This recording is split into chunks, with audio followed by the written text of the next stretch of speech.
सजन कल्याणे निरतं करुणामयं नमामि चिन्मयं देवं सद्गुरुं ब्रह्मविद्वरम्।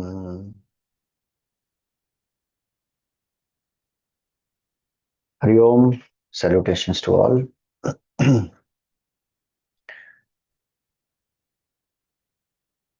So different aspects of Bhagavan Kashi Vishwanath we have been seeing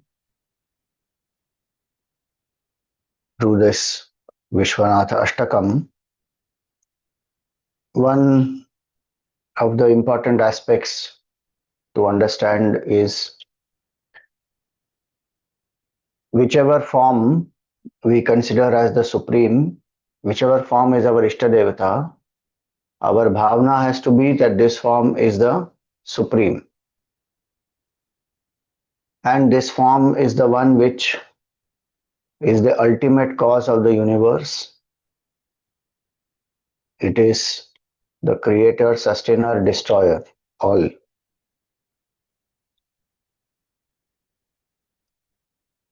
So in Shiva Puran one will see Paramashiva is the supreme,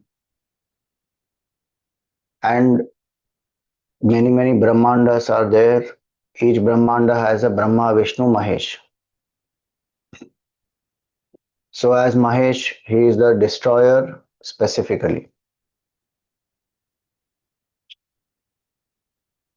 And there are hundreds and thousands of Brahmandas. All of these are like one, like in every pore of the body of Param Shiva. Supreme consciousness is Shiva Tattva. Shiva Tattva is beyond actually. Param Shiva is the Supreme Lord responsible for creation, sustenance, destruction of even Brahma, Vishnu, Mahesh. They are responsible for Brahmanda. So he has outsourced it to Brahma, Vishnu, Mahesh. So that way, whichever is the Ishtadevata, so in Bhagavatam it will be Mahavishnu who is the Supreme. Each Devata that way, each form of Bhagavan, not Devata, each form of Bhagavan will be considered as the Supreme. Why? Why that is important? So that the bhavana comes, I as a small jiva, I am surrendering to the Lord of the whole, not universe, multiverses. So many Brahmandas, Ananta Koti Brahmanda Nayaka. And there is no one greater than that Bhagavan. So the bhav is to surrender. It is not to fight and say which form is greater than the other. It is to say that I am worshipping the one who is the ultimate cause of the universe, beyond whom there is no cause, and he himself is causeless cause. There is nobody who has created him. He is the creator of everybody, but nobody has created him. He is self-existent, Swayambhu. So we have in different places the Swayambhu Lingas which have manifested. Bhagavan manifests as Swayambhu Linga. And we worship. The idea is this. So 12 Jyotirlingas are there, some places Swayambhus are there, some places Bhagavan manifested, some Leela happened and then Bhagavan remained there in the form of a Linga. So once we understand that, then our mind, our intellect surrenders fully. So with the intellect we know that Bhagavan is the supreme, ultimate, causeless cause. And our mind also, the bhavana comes, the love for Bhagavan is there. And when both these come together, then the mind remains in the steady state of contemplation and comes to realize oneness. So that is the basic clarity that one must have. Now today's verse is verse number 5. With this understanding, we go into verse number 5. Pañcānanaṁ durita-matta-mataṅgajānām nāgāntakaṁ danuja-puṅgava-pannagānām dāvānalaṁ maraṇa-śoka-jarāṭavīnām Vārāṇasī-pura-patiṁ bhaja Viśvanātham. Pañcānanaṁ, the one who has 5 faces. We saw that on the second day of our satsang, second or third day we saw that 5 faces of Bhagavan. What are they? Sadyojata, Vamadeva, Aghora, Tatpurusha, Ishana. And what are they responsible for? Sadyojata is for Srishti, Vamadeva is for Sthiti, Aghora is for Samhara, the Tatpurusha is for Tirobhava, and Ishana is for Anugraha. Remember the acronym Swati. Swati is the acronym to remember the 5 faces in the same sequence. So, Sadyojata, Vamadeva, Aghora, Tatpurusha and Ishana. And these 5 faces of Bhagavan are also connected to 5 elements. Elements come from gross to subtle now. So earth, so space, air, fire, water, earth, from down to top. Ishana is space, like that it will go up to Sadyojata, which is earth. That's why I said that Bhagavan as Supreme Shiva, Paramashiva, having 5 faces, is in charge of all Srishti, Sthiti, Samhara, because somebody will say that, oh no, Shiva is only in charge of destruction, Brahma is in charge of creation, Vishnu is in charge of sustenance. That is one model, Brahma, Vishnu, Mahesh. Here we are talking about Supreme Consciousness appearing as Param Shiva. So, Pañcānanaṁ. 5 faces Bhagavan has. Then, durita-matta-mataṅgajānām. So, these elephants which are in rut or which are wild, which have gone, in some ways they have become crazy because of that,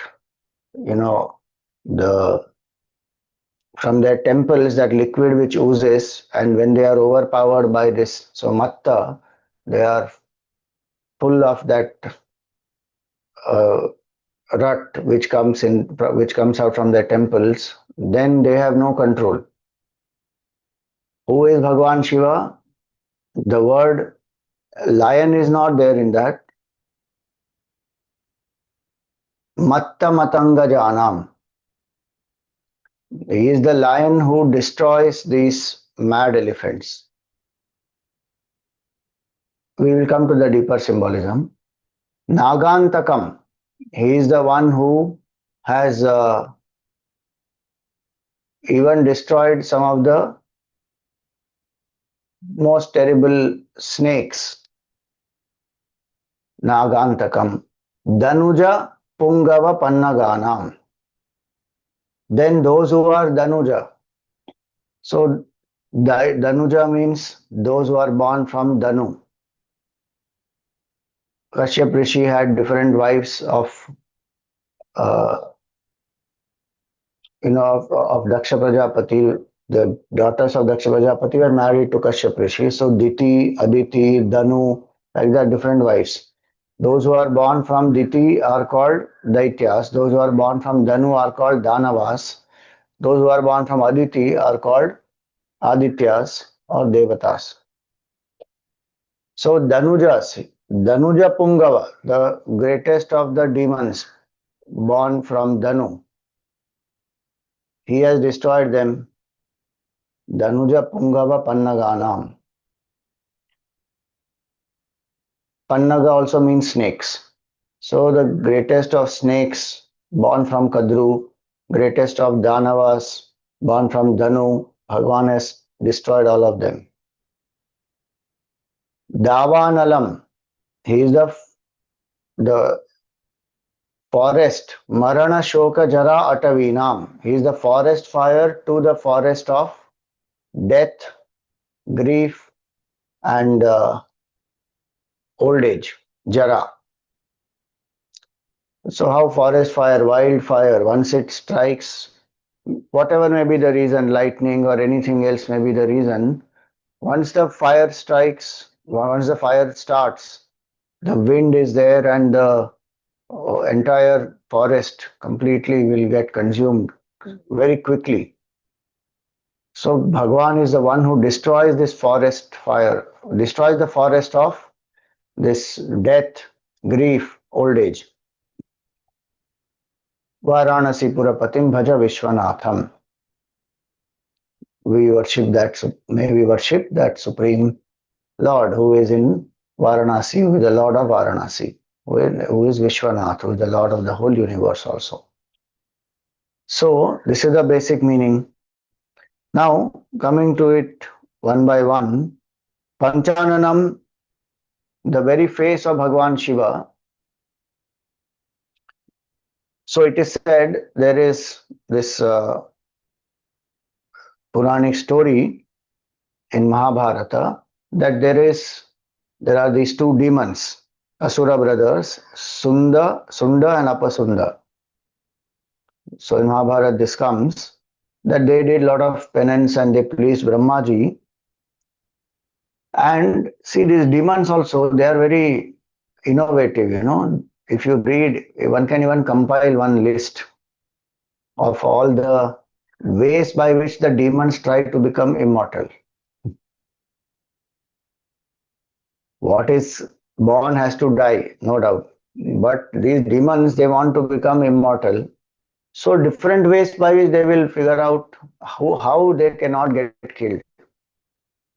So here they have asked the boon that nobody except each other can kill them. And they love each other very much, so they will not kill each other. So they thought they became immortal. Very creative, the demons also. After doing so much of tapasya, they are asking this. And now naturally they thought that, okay, they have become so powerful, nobody else can kill them. So they became arrogant and they started, troubling people and terrorizing the denizens of heaven, earth, even the nether worlds, all of that. And so Devatas approached Brahmaji saying, what is this now? They are terrorizing us. So Brahmaji told Vishwakarma that you create a most fascinating woman who is so beautiful that she can cause the brothers to turn against each other. So Vishwakarma took the most charming aspects, Tula and Uttama, from all the beings and crafted Tilottama. She is a Apsara of unparalleled beauty. Now Tilottama was sent to go to Sunda and Upasunda. So when on the way, what does she do?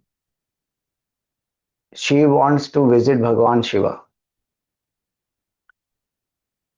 She has heard also Bhagwan Shiva is great, and Kamadev also could not get,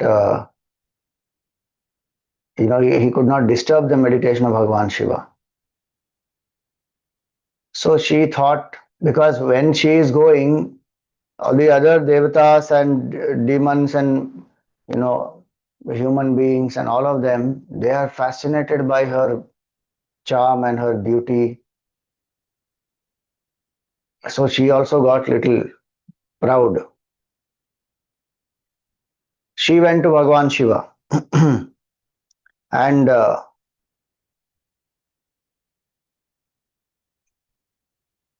she tried to dance in front of Bhagwan Shiva.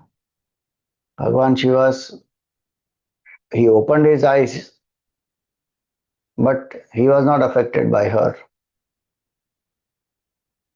She thought that maybe because he is just seeing me from the front. I should go around him. So she tries to do one pradakshina. She goes around Bhagavan Shiva. And Bhagavan wanted to humble her pride, so each face of Bhagavan, each side, one face manifested. As she went around, meaning Bhagavan did not lose eye contact with her. And wherever she went, there was one face of Bhagavan which manifested and saw her. 4 faces and one face is above. But not one trace of desire arose in his mind. So her pride got humbled. She fell at the feet of Bhagavan and she sought forgiveness. And she also sought blessings that, I have been created for this, Bhagavan. I have to go. And the Sunda and Upasunda, they have to be turned against each other. Please bless me. I become successful in my mission. So when she got that blessing, she went. Naturally, when she went there, both of the Sunda and Upasunda, they were fascinated by her and each wanted her for themselves, and they turned against each other and they destroyed themselves. So now this is one basic story, but what does this mean? Few aspects this story has. One, Bhagavan is beyond Kama. When Kamadev has been burnt, it is not that after that he has become free from Kama. He burnt Kamadev itself means there is no power that Kama has on his mind. Why? Because body identification is not there. So he who is free from Kama can realize the Shiva Tattva. He who is free from Kama will also be free from many other things. All the other 5, Krodha, Lobha, Moha, Mada, Matsarya, they come from Kama. Now somebody says, but Swamiji, if he is free from Kama, how did he get angry? When he opened the third eye and he burnt Kamdev. So that is the important aspect, is that anger is the righteous anger. It's not an anger born out of attachment and selfishness or personal desire.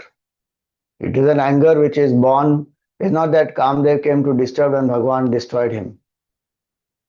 Obviously, Bhagavan knows that he has to, he has come because of the insistence of the Devatas. And Tarakasur has to be killed. All that he knows. But the idea is this, that Kama comes in our mind when we try to make our mind quiet, peaceful, think of that which is Nirgun, Nirakar, Tattva.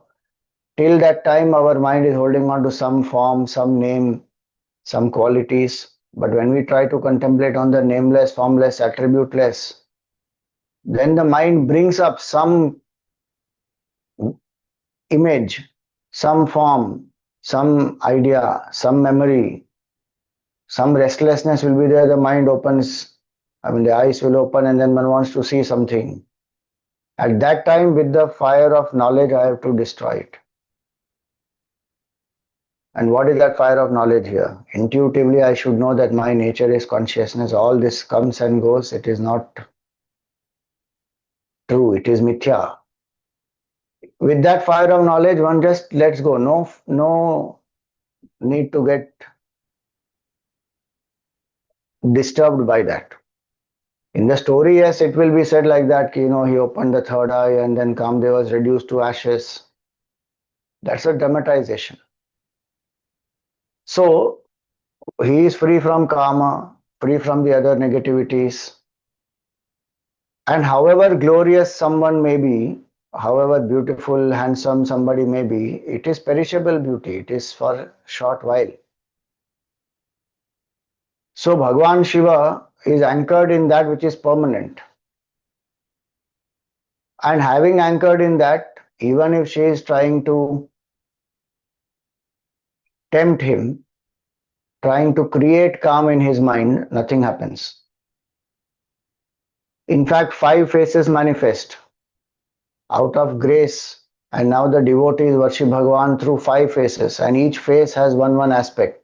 So different benefits have arisen from that. So 5 faces also symbolize 5 elements that we saw, and then we worship Bhagavan through the 5 elements. 5 faces also represent, so from each face, one alphabet has come. So Namah Shivaya mantra also comes from the 5 faces of Bhagavan. So that way, this Leela Bhagavan uses for Loka Kalyan. That which could have been an individual battle between Tilottama and Bhagavan Shiva, and it is like, okay, I am greater, Kam did not affect me. The moment that thought would have come, finished, Kam has already entered. For Tilottama, it is an individual ego battle, but for Bhagavan it is not. For him it is one means to bless the whole world. So Pañcānanaṁ, durita-matta-mataṅgajānām. If we take this in one line itself, then it means this. Mad elephant, when that liquid flows from its temples, it is fully lusty. And it's so powerful elephant. That way our mind becomes overpowered, matta. Here Tilottama is intoxicated by her beauty. In Bhajagovindam, Shankaracharya says, Ma kuru dhana jana yauvana garvam harati nimeshat kala sarvam. Maya mayamidam akhilam buddhva brahma padam tvam pravisha viditva.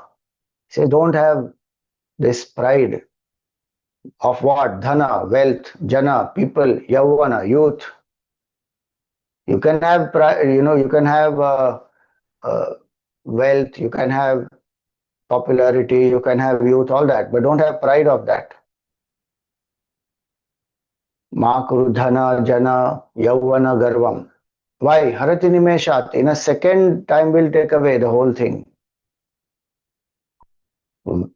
And even when they are there, they are so temporary. And if our happiness comes from that, then we will be miserable. Are we not seeing that happening? People fight for wealth, destroy their own families. People are running behind popularity, doing anything to become popular, to get maximum likes, views, comments. For youth, to sustain youth. Some people are not even eating. They are living on pills and medicines and injections and supplements and all that just to elongate one's life. So, I'm not saying what is necessary one should not take. But there are experiments which are being done just to elongate this perishable body. What is the quality of that life? And what are we elongating it for? Are we doing sadhana? If just to live for longer in this world, what is the point? So, this mind will get obsessed many times. Tilottama had an obsession of her beauty. What did Bhagavan do? Destroyed. Pañcānanaṁ durita-matta-mataṅgajānām. In our mind also, suppose any of these, kama, krodha, lobha, moha, mada, matsarya, they come and then that person becomes uncontrollable, then one should invoke Bhagavan Shiva and say, Bhagavan, you please take this away, destroy this pride, and how Tilottama was humbled, may I become humble. Because only then Brahma Jnana can arise, only then happiness is there, only then harmony in relationships also is there. If there is humility, if there is ego, then nothing. One feels insecure. So, Pañcānanaṁ durita-matta-mataṅgajānām. Then,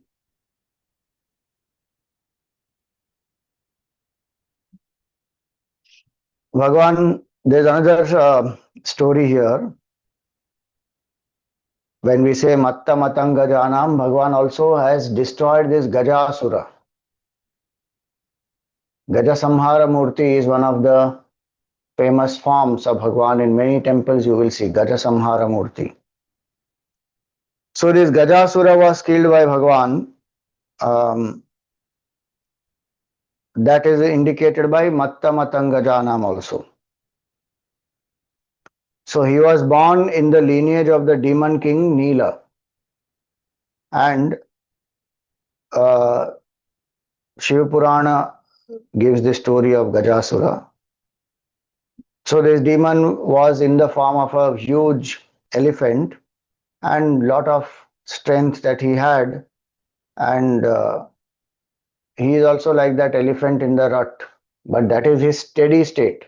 Elephant comes into a rut only in certain times in an year, but this person is in that steady state, this asura. So a rutting, intoxicated tusker, uncontrollable, arrogant, destructive. Now he did tapasya to please Bhagwan Shiva, standing on one leg for years in the forest, surviving only on air. Meaning he had the power to take the form as a demon and then as a elephant. Okay, don't say elephant stood on one leg, bapre. He was standing as a asura on one leg, did tapasya and all that. So pleased by his tapas, Bhagwan appeared and asked him, what is the boon that you want? Now think of this boon, that Gajasura asked the boon that Bhagwan, you be inside, you live inside me. He asked indwelling invincibility. How? That you come and be in my stomach so that nobody can harm him. I told you, these demons, they think innovative ways of not dying. If Shiva himself is inside his stomach, now who will kill him? That's what his thinking is. So Shiva said, Tathastu, and he went inside. Now again Gajasura becomes very arrogant because now nobody can kill him. That's what his thought process is. And so it starts terrorizing the sages and the devatas and destroys yajnas, ravages forests and all that. And uh, devatas don't know where to go now. They can't find Bhagavan Shiva. And they don't know how to counter him also. So then they finally go to Bhagavan Vishnu and they explain that Shivji has disappeared and this demon, he is terrorizing all of us. Now Bhagavan Vishnu understood that okay, this is what has happened, and he tries to rescue all the devatas as well as Bhagavan Shiva also in that sense. So he goes as a wandering musician and he takes Nandi with him and some other ganas, and they go to Gajasura's city and they start playing music, praising Bhagavan Shiva in very melodious ways. And this Gajasura is really moved by that music. And he also Shiva Bhakta in that sense. He has prayed to Bhagavan Shiva. So that music enchants him and he is very happy. So he tells his ministers, you bring this musician, tell him to come. And when he comes to meet Gajasura, Gajasura asks him, what do you want? You have pleased me. Ask, what do you seek? And that time Vishnu Bhagavan says that you release Lord Shiva who resides in your belly, that will be my only reward. Now this Gajasura is stunned because he realized that this person is not an ordinary musician, he is Vishnu Bhagavan himself, and now he has asked to release Bhagavan Shiva. And so the Gajasura knows that he is going to die because Bhagavan will tear him apart and come out.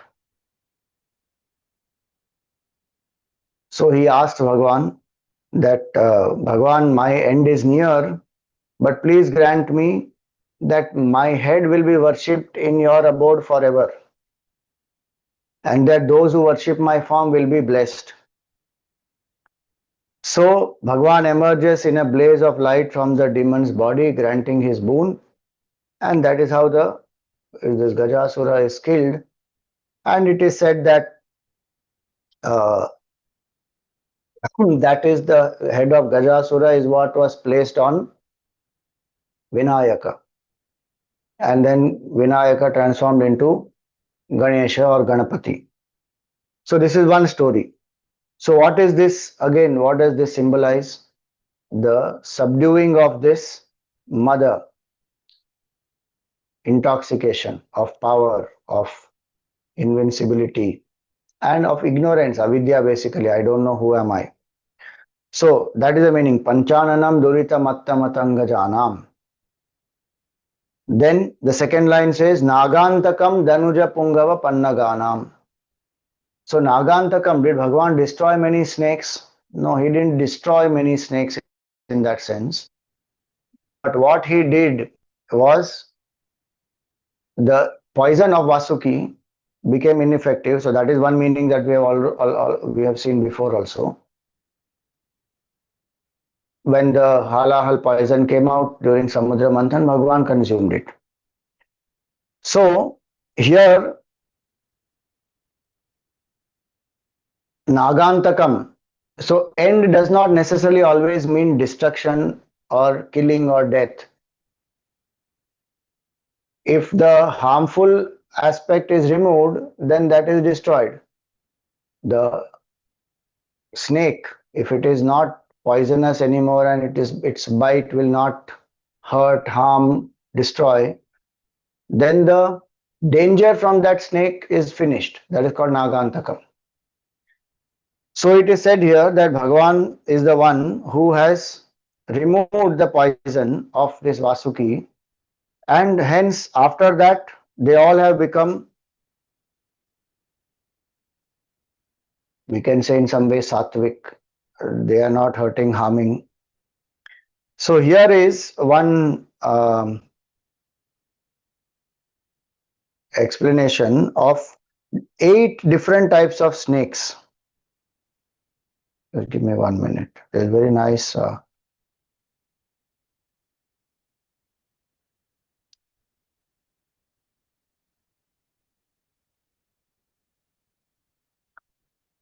so there's one table I'm going to share here.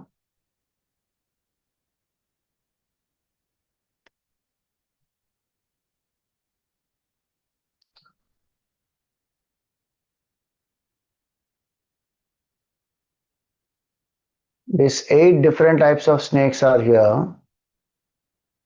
See,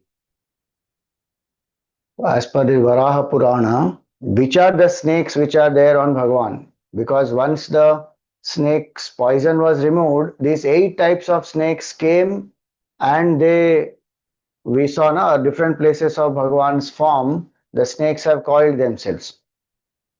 So Vasuki is a pearly white snake, Takshaka is glistening red with a swastika on the hood, Karakotaka is black with 3 white stripes, Padma is lotus red with white streak and coral ornaments, Mahapadma is white with a Trishula on the hood, and Shankapala is yellow with a white streak, Kulika is red with a crescent moon, and Ananta Sheshanag is thousands of hood he has actually, is infinity supporting the whole cosmos. All these 8 types of snakes, they have come and coiled themselves around Bhagavan Shiva. And where all have they coiled themselves? So see, this is another table.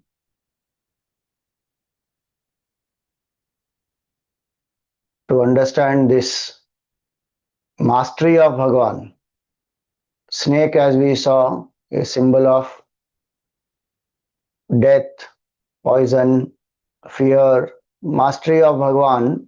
So this Ananta is around the neck. Different positions can be attributed. Sometimes Vasuki is around the neck. Maybe they change their positions between themselves also, who knows. So Ananta around the neck is Ananta Siddhi, mastery over time and infinite existence. Symbolism is eternity, infinite cosmic order. Vasuki is in the upper arms, control over poison and destructive forces. So Vishajaya, so immunity and control over poison. Bhagavan is not affected by any poison. Takshaka is right forearm, so authority over death and rebirth. So Mrityu Jaya. Karakotaka is left forearm, conquest of deception and illusion. So Maya Vijaya, mastery over any forms of illusory tricks. Then Padma is in the matted hair, so prosperity and auspiciousness. So Shri Siddhi. Mahapadma is in the matted hair, symbolic of preservation of cosmic order, dharma sthapana. And Shankha is near the feet, auspicious beginning, sound of creation, Shabda Siddhi, mastery over sacred sound. And Kulika is near the feet, again absorbing negative forces, Raksha Siddhi, supreme protective power. So nāgāntakam, one meaning is this: one who is unaffected by the snakes and on whom all these different snakes are there. Nāgāntakam danuja-puṅgava-pannagānām. Pannaga is again snakes. Danuja-puṅgava. So Bhagavan destroyed Tripurasura, Bhagavan destroyed Andhakasura. So Danuja-puṅgava, some of the greatest Danavas, Bhagavan has killed them. And we find here, so specifically when we say Danuja, then we should remember, in general you will find Tripurasura etc. is given, but if we come to the lineage proper, then in that lineage proper, it is Tripurasura who is considered as a Danav, but not Andhakasura. Andhakasura is in Daitya, is not a Danava. Because born to Diti, Diti's son is Hiranyakashipu, and to Hiranyakashipu this Andhakasura is born, so he comes under that Daitya. Danava then means this Tripurasura.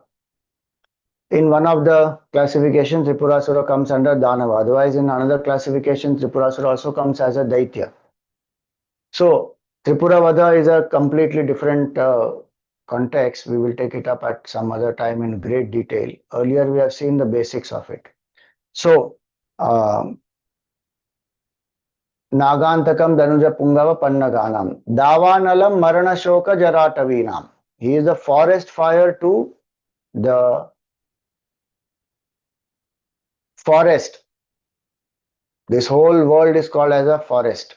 Bhava Atavi. In Bhagavatam, there is one whole description of this forest and how it deludes the jivas and how the jiva gets lost here, etc.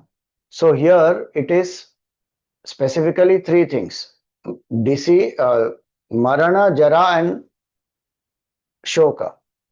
So death, meaning everything is changing, perishable here.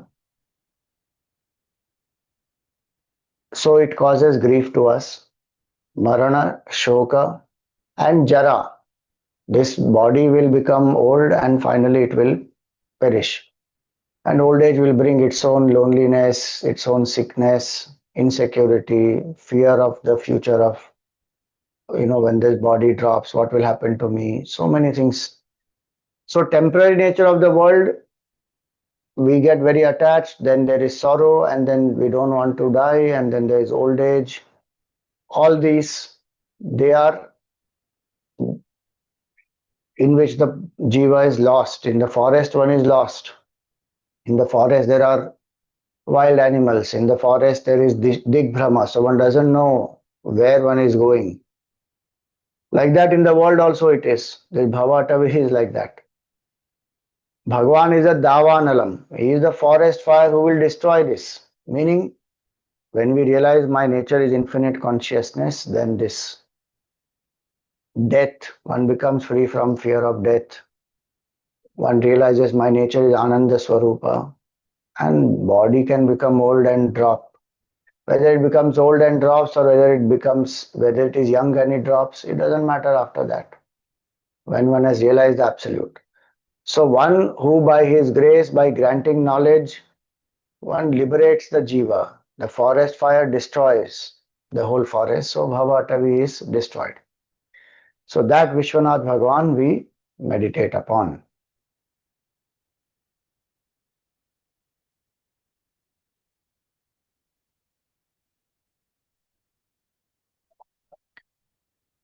All right. Sit erect. The head, the neck, and the spine in a straight line. Close your eyes gently. Relax the shoulders. Let your hands be in your lap.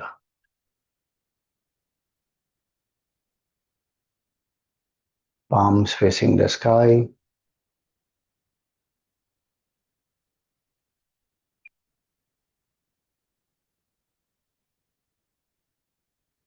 Come to a comfortable posture without any strain in any part of the body.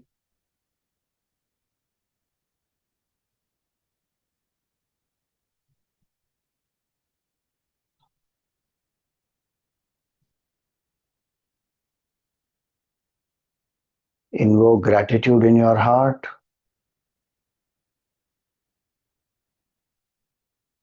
Thank Bhagwan for all the blessings and the challenges you have in life.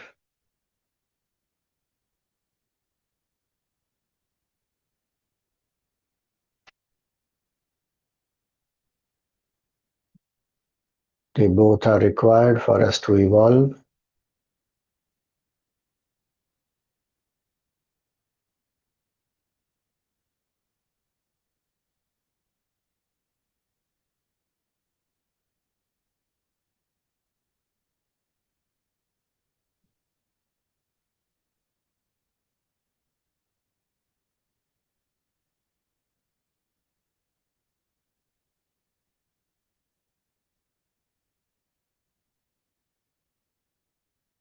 Thank Bhagwan for the people in your life who care for you, who love you,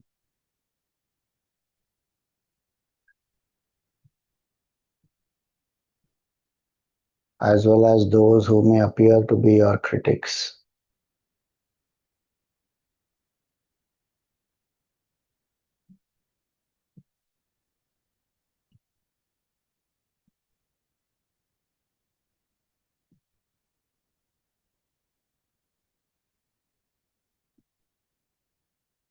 Relationships are mirrors of life where we come to know about ourselves.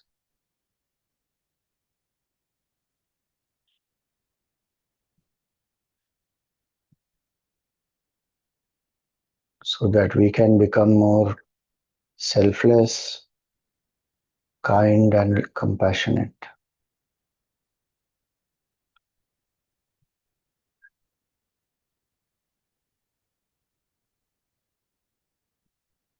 Pray for the well-being of all these people who love you as well as who are your critics.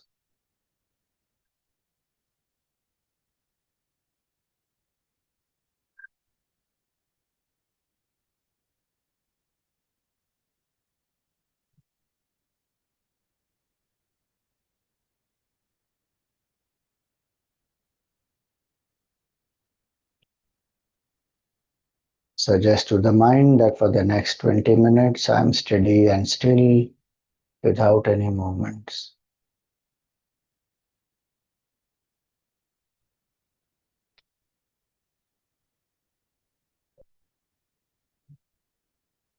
I am alert, awake, and quiet.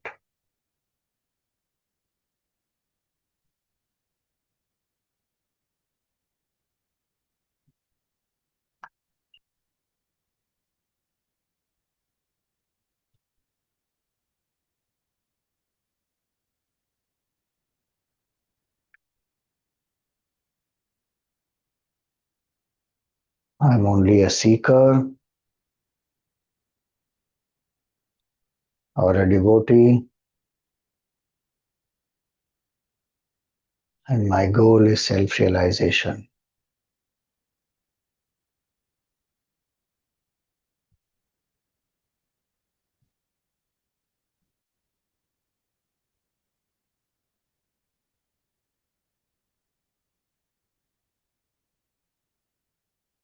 Relax the body with deep breathing, slow, steady, and deep breathing.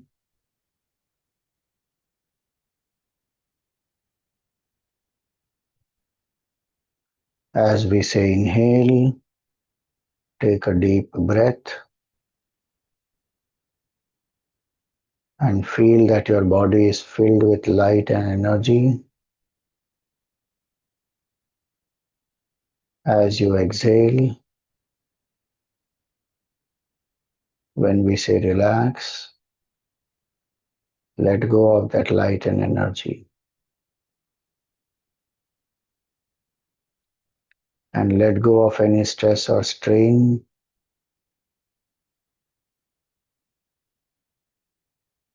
And be fully relaxed.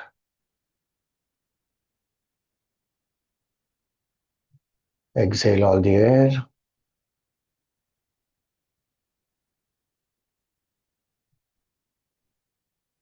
Inhale.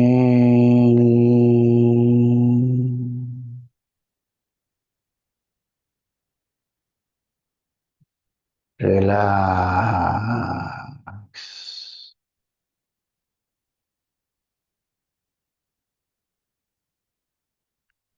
Inhale.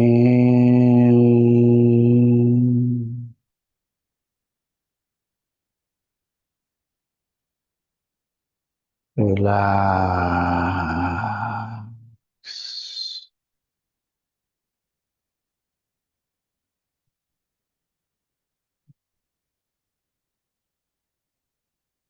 Inhale.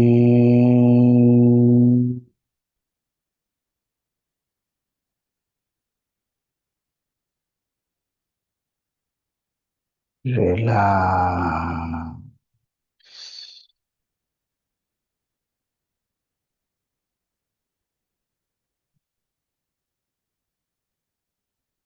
Inhale.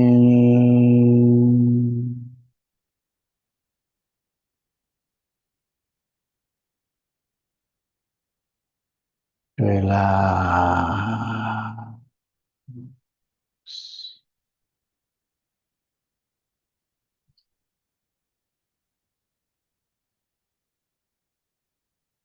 Inhale.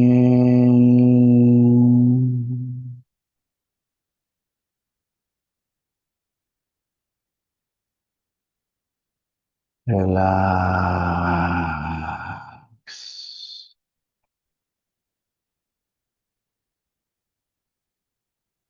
Continue to breathe at your own pace.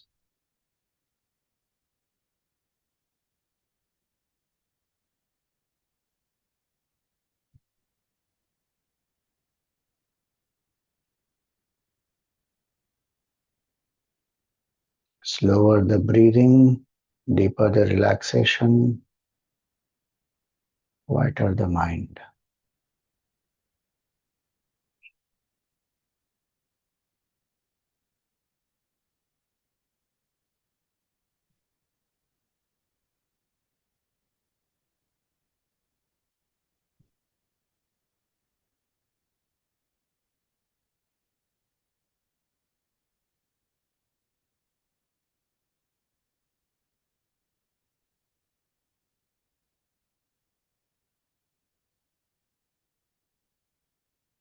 In the space between the two eyebrows or in your heart,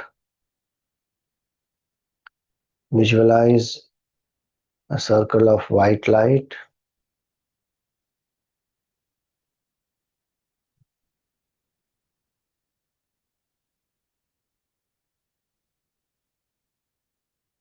Invoke the auspicious form of your Sadguru, if you have one, or of Bhagavan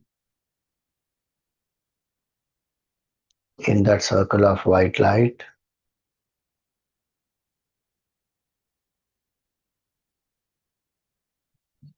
Mentally offer some flowers at the feet of the Sadguru. Prostrate at the feet of the Sadguru or Bhagavan.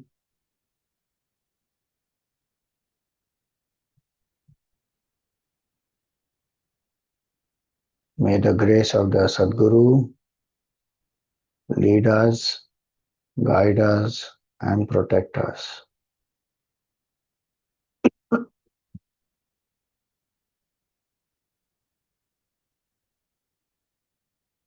Repose the form of the Sadguru back into your heart. Invoke the auspicious form of Bhagavan Shiva with long matted hair, Gangaji flowing from the hair, Rudraksha malas have tied up his jata. There is a snake on the jata. There is a bilva patra, a crescent moon,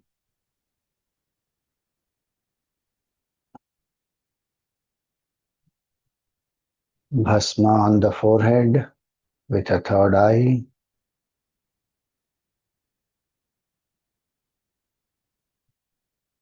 other two eyes are partially closed, gentle smile on the face,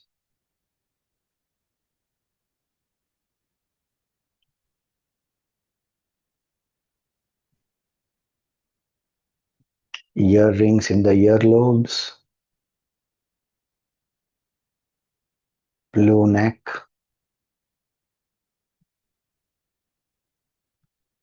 black and green snake around the neck, Rudraksha malas Bhagavan is wearing up to the navel.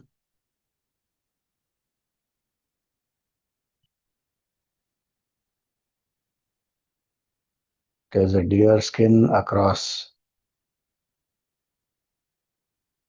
Bhagavan's body.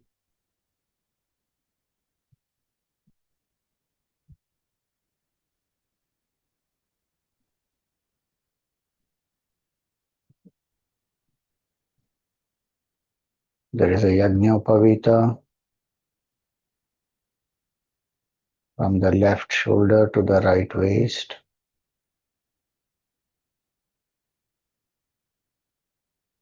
One hand Bhagavan holds in Abhay Mudra, blessing us. There are Rudraksha malas on his arms, on his wrist. The other hand is resting on his knee.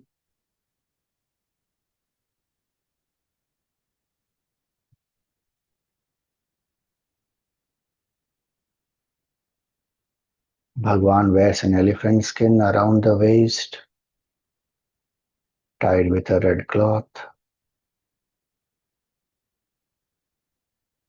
He's sitting in Padmasana on a tiger skin.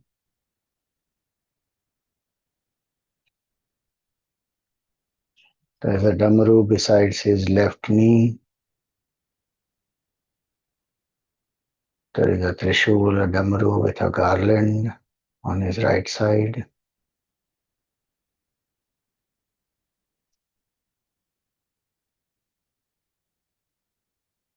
This is the auspicious form of Bhagavan Shiva.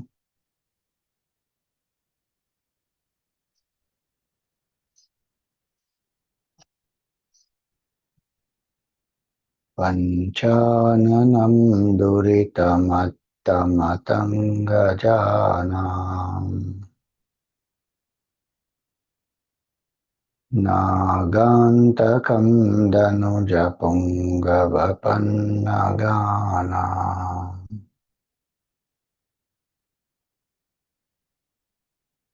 dāvānalaṁ maraṇa-śoka-jarāṭavīnām,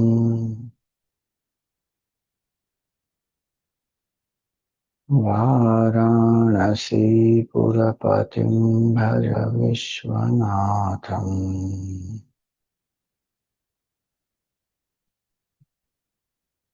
Vārāṇasī-pura-patiṁ bhaja Viśvanātham.